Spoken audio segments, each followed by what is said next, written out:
समझते हैं increasing and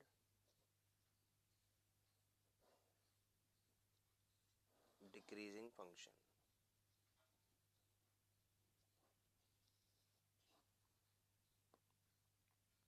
अब इसमें चार चीजें होती हैं। एक होता है स्ट्रिक्टली इंक्रीजिंग फंक्शन, जो कि कुछ इस तरह का होता है। फिर दूसरे नंबर पे होता है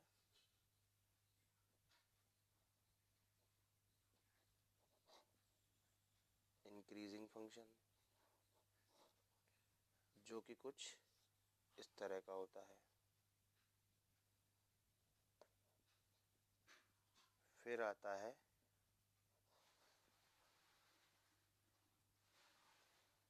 डिक्रीजिंग फंक्शन,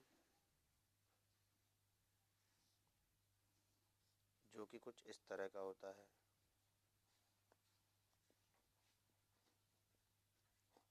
फिर आता है स्ट्रिक्टली डिक्रीजिंग फंक्शन, जो कि कुछ इस तरह का होता है। अब पहले इसको समझ लेते हैं बना कैसे। तो ये कुछ इस तरह बना होगा।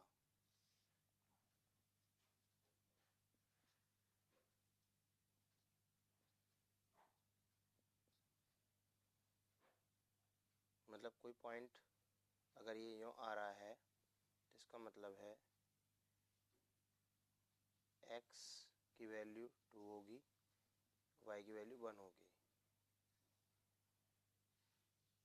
ये हमारी x की वैल्यू 2.3 मान लो, ये 2 मान लो, ये 2.7 मान लो, ये 3 मान लो।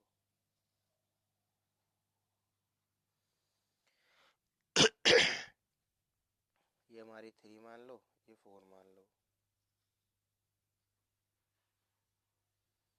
ये 3.1 मान लो, और ये हमारी 5 मान लो। तो आप लगातार देख रहे हैं कि x की वैल्यू में जो बढ़ोतरी हो रही है वो कम हो रही है, लेकिन अकॉर्डिंग टू उसके y में बढ़ोतरी ज़्यादा हो रही है ना। तो यहीं पे से हमारा सवाल समझना है कि x जिस रेशियो में नहीं बढ़ रहा, लेकिन y उस रेशियो में जल्दी बढ़ रहा है। तो जब हम इसको सॉल्व करते हैं तो ये होता है x1 और ये होता है x2। अब एक क्वेश्चन है आपके सामने, show that the fx is equal to 2x plus 1 is strictly increasing on r। यहाँ पर fx जो है हमारा y ही है, यानी एक तरह से ये मान लो, ठीक है। तो ये प्रूफ करना है हमें। तो पहले हमने मान लिया x1 x2 बिलोंग्स टू करते हैं r को। कोई एक रिलेशन है दोनों में, ये एक रिलेशन है, देखो दोनों को ही बिलोंग करते हैं, यानी कि x1 हमारा x और ये हमारा y बिलोंग्स टू r। ठीक। तो अगर ऐसा कुछ होगा तो हर परिस्थिति में x1 x2 से स्मॉलर होगा, है ना। अगर हम इस ग्राफ को देखें तो हर कंडीशन में आप ध्यान से देखेंगे कि x1 जो है x2 से स्मॉलर ही है। तो चाहे तुम इसमें 2 का मल्टीप्लाई कर लो दोनों तरफ, तब भी यही बड़ा रहेगा। चाहे तुम इसमें उसके बाद 1 भी जोड़ लो, तब भी यही बड़ा रहेगा, है ना। तो फंक्शन x जो है 1 वो हमेशा x2 से स्मॉलर रहेगा इस कंडीशन में। तो हम कह सकते हैं x1 x2 से क्या है, स्मॉलर है। तो f(x1) is smaller than f(x2) in all, इसका मतलब होता है in all values of x1 x2 belongs to R। जो भी x1 x2 की कंडीशन बन रही हैं, जिनमें रिलेशन आ रहा है, उन्हीं सभी रिलेशंस में x1 x2 से स्मॉलर है।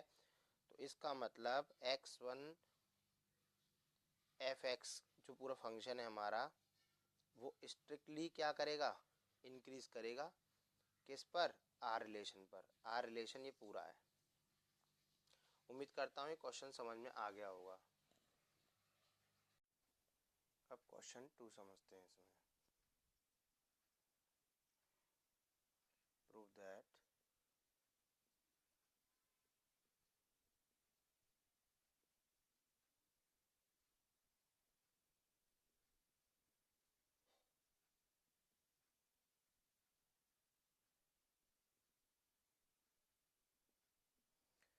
अब ये प्रूव करना है हमें कि स्ट्रिक्टली इंक्रीजिंग फंक्शन है। तो फिर से वही ग्राफ बनेगा, ये हमारा y कहलाएगा, यानी कि ये fx हो गया। अब e की पावर x है, मान लो e की पावर x है, तो किसी फॉर्म में ऐसे जा रही है, यानी इधर 1 2 3 4 मानते जाओ, y की वैल्यू आती जाएगी। ठीक है, तो इसको भी हम ऐसे समझते हैं। हमने मान लिया लेट x1 x2 बिलोंग करते हैं R को, तो यहाँ पर भी x1 जो है हमारा स्मॉलर रहेगा x2 के। अब इसमें 3 का मल्टीप्लाई कर लो, तब भी x2 ही ग्रेटर रहेगा। चाहे e की पावर खोपड़ी पे लगा दो 3x1, तब भी हमारा यही ग्रेटर रहेगा। फंक्शन x1 बना दो तो फंक्शन x2 ही ग्रेटर रहेगा। तो फाइनली x1 x2 ग्रेटर रहेगा। तो हम ये कह सकते हैं x1 is greater than x2 is belongs to all x1 x2, जो कि R के लिए एक फंक्शन है। ये हम कह सकते हैं स्ट्रिक्टली इंक्रीजिंग है। ठीक, सेम ऐसी समझते हैं एक और। Show that the function fx बराबर x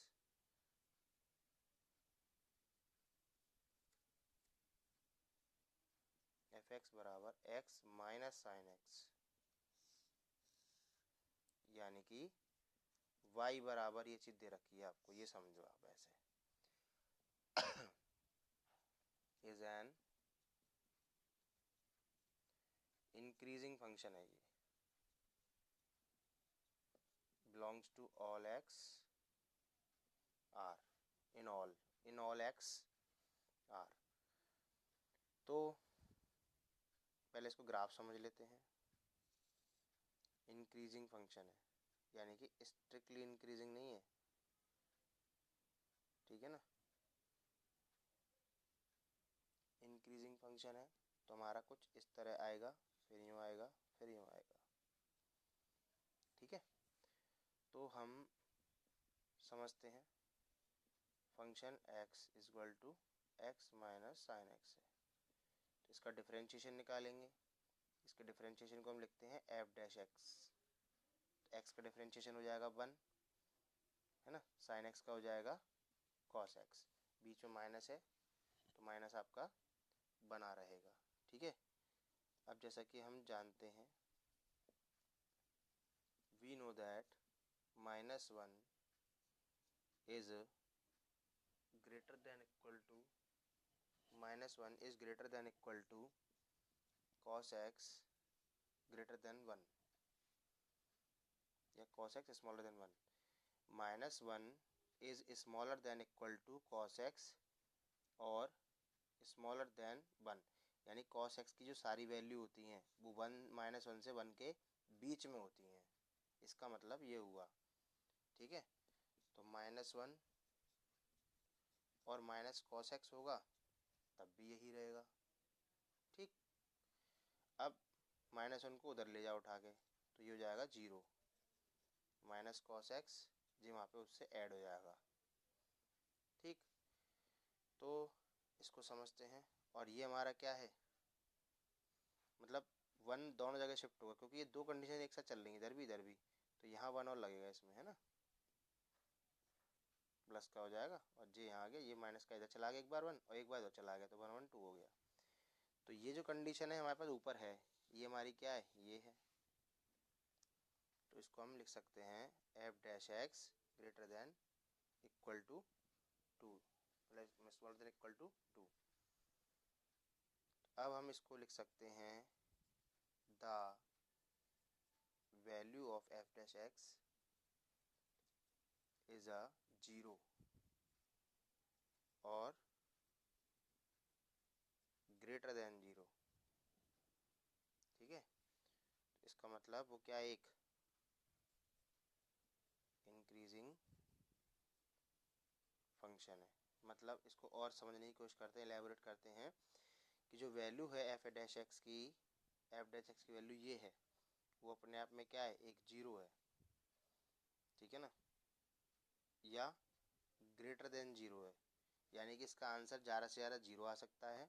क्योंकि अगर कॉस एक्स की कोई ऐसी वैल्यू है जिसमें हम रख के कॉस एक्स के वन आ जाए, तो वन में से वन घट के जीरो हो जाएगा, है ना। और वो कहाँ पर है ऐसी वैल्यू, 90 की। तो कॉस 90 अगर हम यहाँ पे फिल करेंगे तो कॉस 90 होता है हमारा वन, तो वन माइनस वन जीरो, यानी कि जो वैल्यू है एफ डैश एक्स की वो क्या है, वो जीरो भी हो सकती है और ग्रेटर देन जीरो भी हो सकती है। तो यही चीज़ यहाँ पर बस समझनी होती है कि एक टाइम तक बढ़ता है, फिर वो जीरो हो जाता है और फिर वो फिर बढ़ेगा। यही है हमारा इंक्रीजिंग फंक्शन।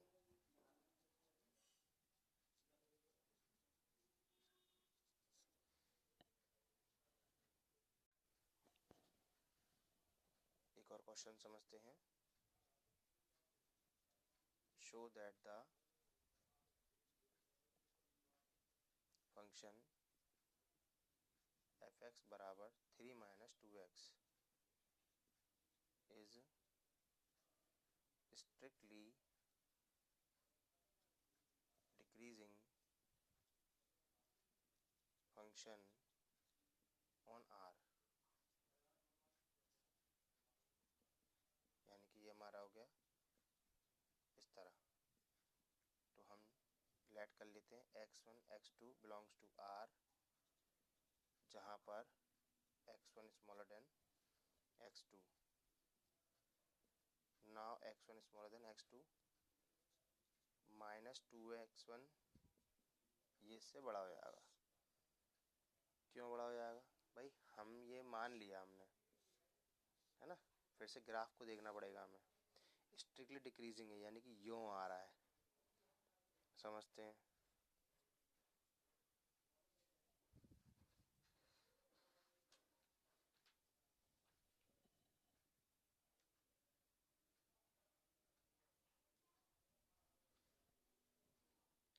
थोड़ा इसको दोबारा बना लेते हैं।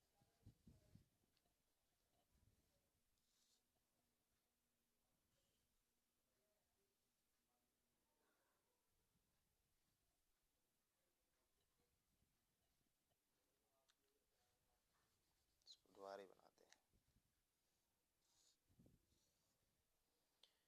यानी 1 2 3 4, 1 2 3 4, यानी 4 था फिर 1 हुआ, फिर 2 3 4, देखो लगातार गिर रहा है, लगातार गिर रहा है। तो इसका मतलब है x1 की पोजीशन बढ़ रही है। समझने की कोशिश करो इसको ज़रा, x1 की पोजीशन बढ़ रही है यानी कि गिर रहा है, तो यानी कि गिरावट जारी है। तो गिरावट अगर जारी है तो वो इसको बड़ा माना जाएगा। वृद्धि बड़ी होती है, बढ़ रहा होता है तो इसको बड़ा माना जाता है। ठीक है, अब इस कंडीशन में मान लो अगर हमारे पास 3 भी इसको में से लेस कर दें, 3 और घटा दें, तब भी कोई फ़र्क तो पड़ेगा नहीं। मतलब जो नंबर्स हैं वो तो हैं ही हैं, अपनी पोजीशन को लेके चल रहे हैं, इनमें कुछ घटा दो बढ़ा दो तो भी कोई फर्क तो आना नहीं है। इस कंडीशन में भी यही रहेगा, जबकि x1 x2 के क्या है स्मॉल रहता है, लेकिन फंक्शन यहाँ पर हमारा क्या रहेगा, ये स्मॉलर रहेगा सभी वैल्यू के लिए। तो हम ये कह सकते हैं कि f(x) is strictly decreasing।